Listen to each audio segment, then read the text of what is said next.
Yan, hello guys! Andito kami ngayon sa Virac Center Mall.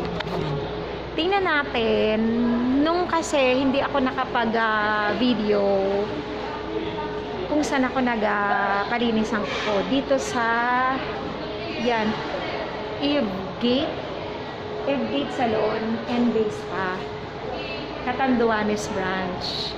Yan. So, nagpa-pedicure ako. Chisera. Yung paa ko, ayan. Sorry, guys. Yan, medyo, ang paa ko. So, dito ko pedicure. Ang pedicure nila, 160.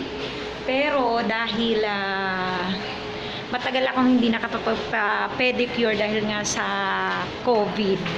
Okay lang, carry lang kasi yung bading na gumawa. Magaling siya.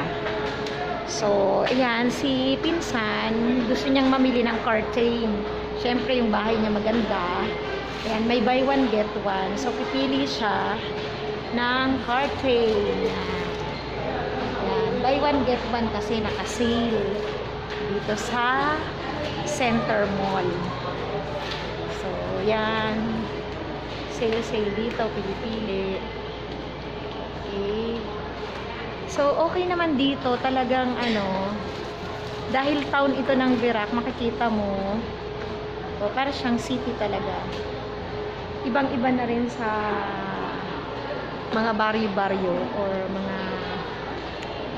yung mga, kagaya niyan, taga-barangay Supang ako. So, walang ganito doon. So, ngayon, so, mamaya, may Jollibee din nun. Jollibee. Okay. So, for now, bye muna ha. Okay.